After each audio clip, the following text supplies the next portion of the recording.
So that whoever is transcribing the material, if it isn't you. January 18th, 1983. This is Joe Todd. Interview with Evelyn Elizabeth Miller McCann, McCann. Mrs. McCann, when were you born? 1914, And when's your birthday? July 27th. Where were you born?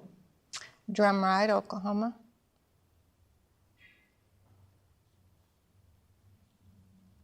Who was your father?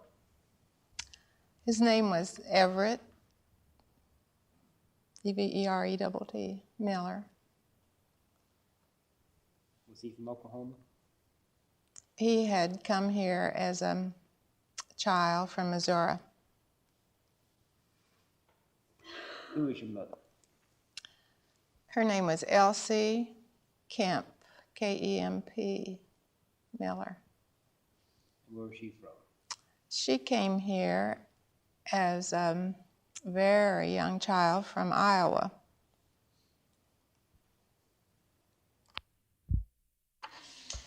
Mrs. McCann, why did your father come to Oklahoma? Besides to bring his parents. His father came here in the opening 89? to settle in, Your grandfather made the run. He almost made the run. He came here shortly after. He came intending to make the run, but as they stopped in St. Joe, Missouri for supplies and waiting for that day, his wife disappeared, and so he missed the day of the run, as I understand it, but came because he stayed there several days trying to search for her, and evidently she left of her own will. But he came on then in covered wagon, of course, with 3 young children, and homesteaded in Lincoln County, and became a very successful merchant and farmer in Lincoln County. What was your grandfather's name? E.P. Miller. That was Ephraim Porter.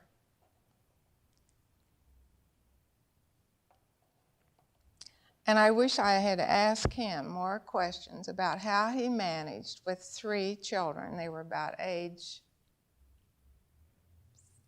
a little girl about 3, and the 2 boys, I think, were about 5 and 7. Your father was the youngest, oldest? He was middle. Middle. Did your father talk about the trip to Oklahoma in the covered wagon?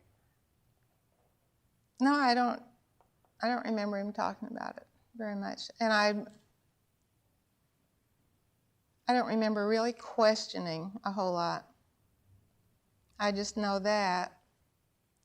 And that's what I wish I had asked more, how they really managed. The little house that they lived in still stands in a sad condition over at a place that was Parkland. What kind of house is it? It's a little frame house. How many rooms? Someone has built on a couple of rooms. Originally, I think it was 2 small rooms and kind of a shed kitchen and a half loft where they slept.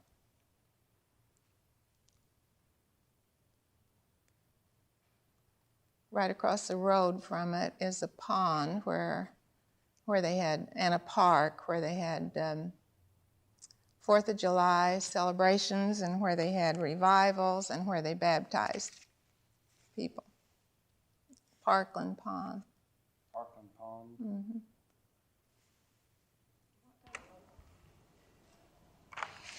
Mrs. McCann, how long do you live in Drumright?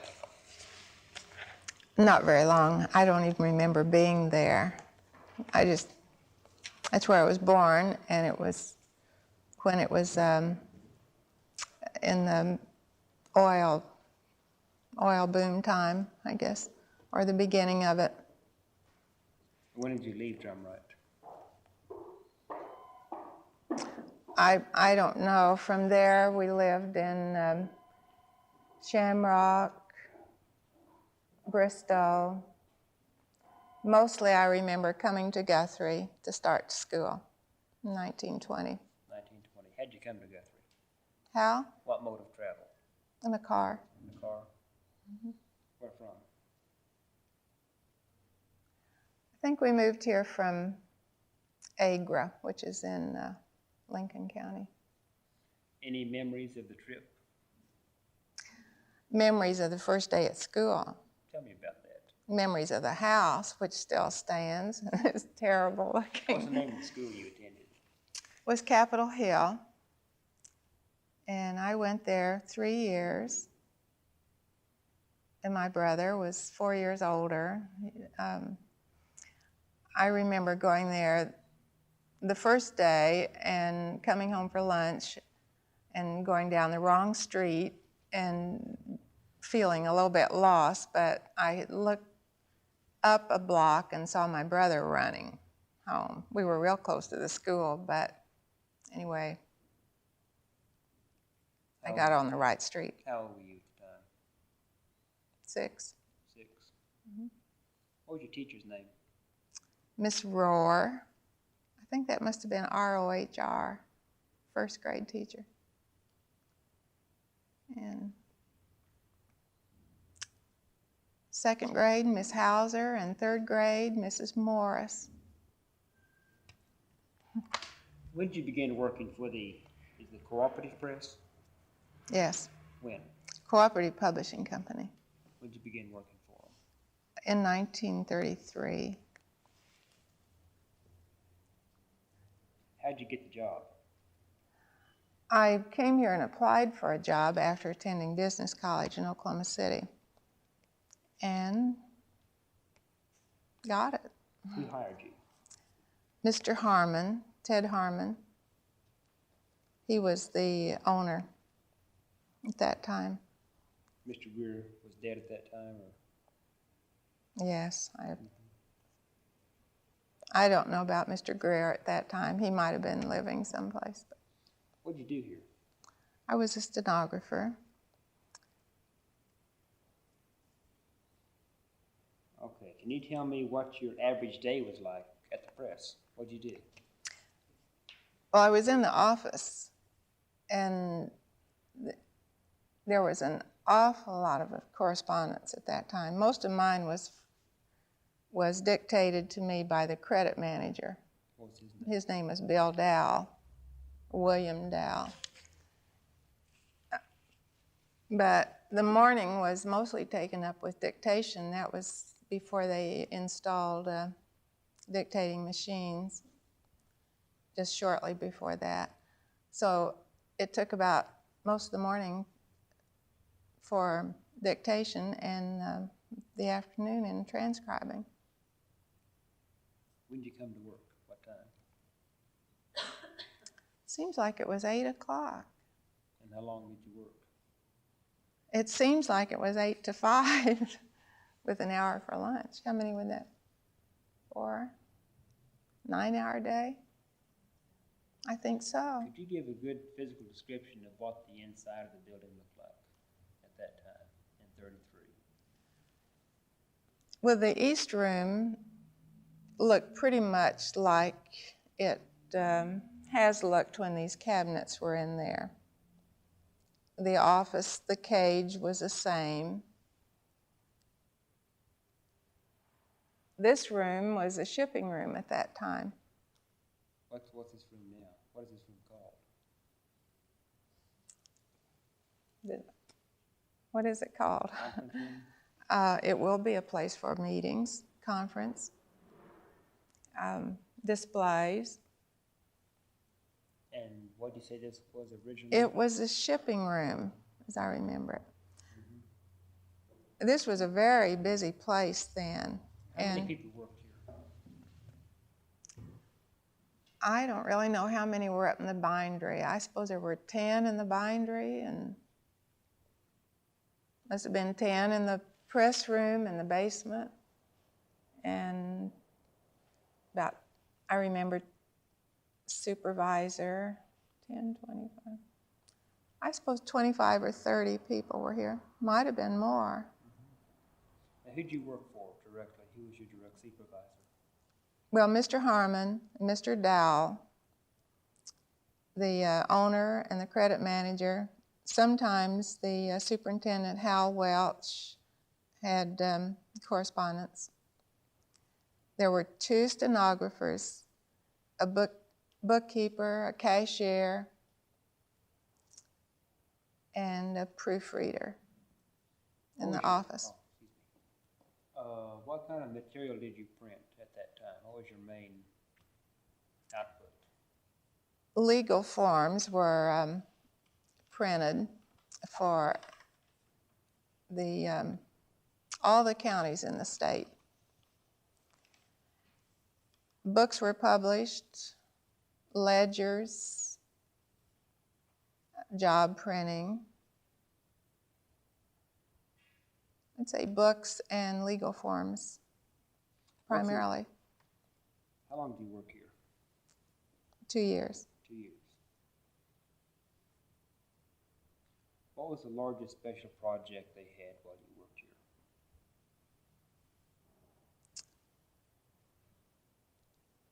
I don't recall a largest. It seems that it was more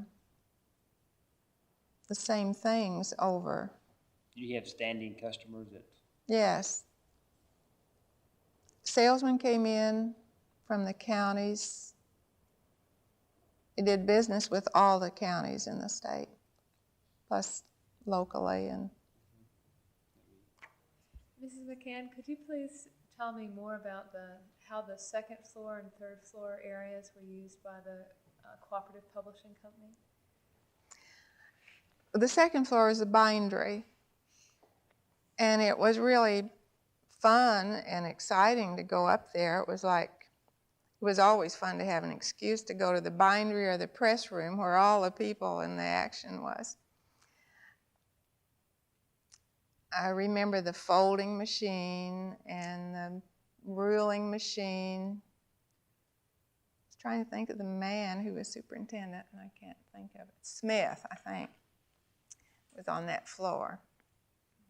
One thing I remember, that the only restroom was on the second floor. The only one in the whole building that I think. You felt very obvious walking up there.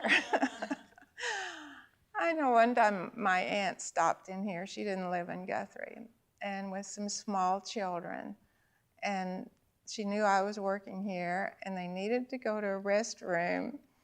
And I was kind of embarrassed taking them up to the bindery, and this little room just stood out in the center. It's not the restroom we have now, is it? No. In the bindery area. I don't know whether they're still there or not. The remains of it. Was there a free flow of traffic? Could you go and visit the printing office or the bindery anytime you wanted to? Well, I only went there if it were for some reason, to take something or get something, or down to the press room to, contact somebody for the office. It wasn't off bounds, but there just wasn't time to go visit anyone on those floors. It was really a very busy office. Mm-hmm. And it was just a typewriter most of the time. It was fun, though. There were fun moments. And how was the third floor area used? It was just used for storage and for old files.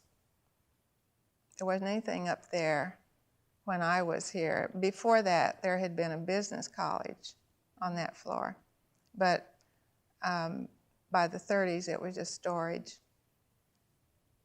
Can you tell me about social times at the Cooperative Publishing Company? Were there company picnics, or were there unions that played an important role? There weren't unions. Ever so often, I suppose in the fall, Mr. Harmon went deer hunting, and when he would return, he would have a venison dinner and for the employees. I don't remember whether all the employees came or not, but it would be on the second floor that they would have it.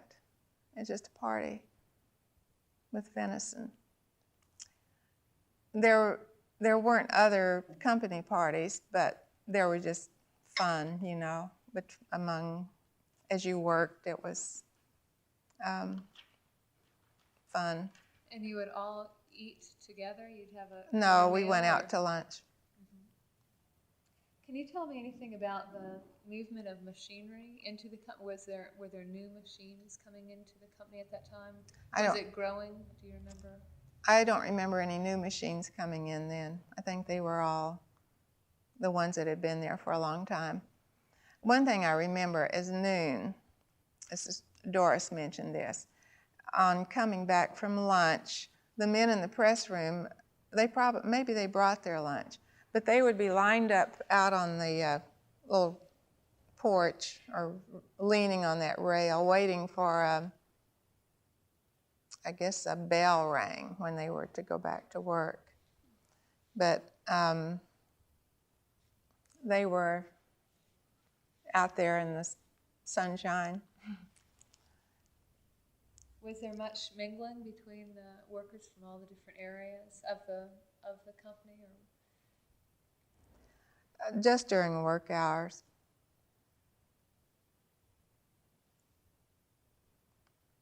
Interesting. Could you, Mrs. McCann, could you tell us about your wages and work benefits? It's hard to believe, the wages.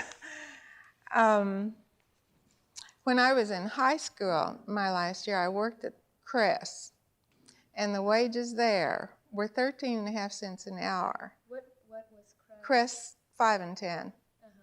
That was a place to start working if you wanted to work on Saturdays or afternoons.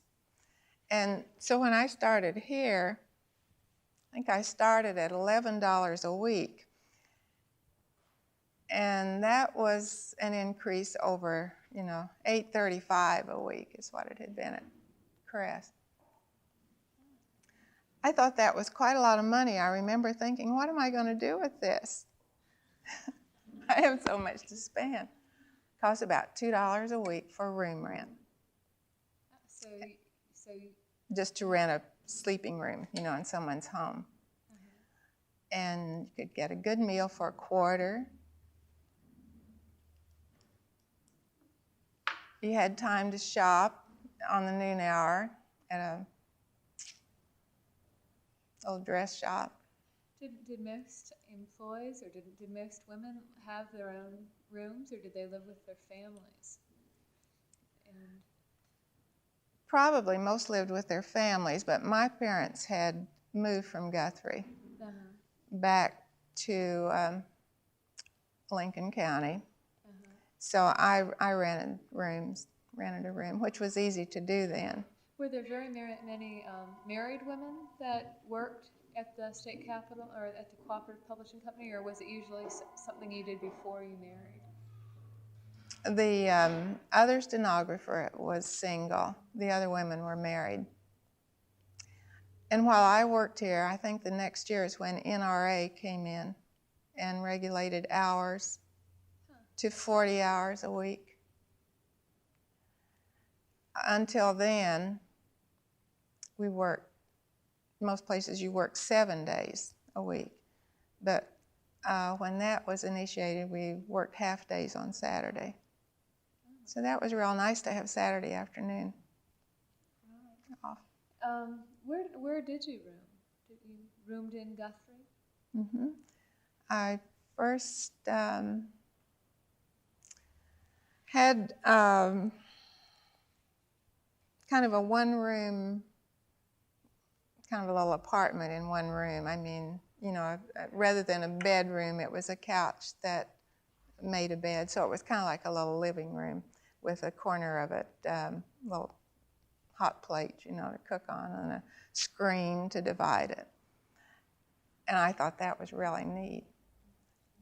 That was upstairs in a house on East Cleveland. And then after that, I lived in several different places. Always with someone that I knew who had extra room to rent. I had many addresses in Guthrie. Where I live now is my 17th mailing address in this one town. Here's a couple of questions I have. This is after, you worked here 2 years, correct? Mm-hmm. Where were you on December 7th, 1941? In Tulsa, Oklahoma. What were you doing in Tulsa?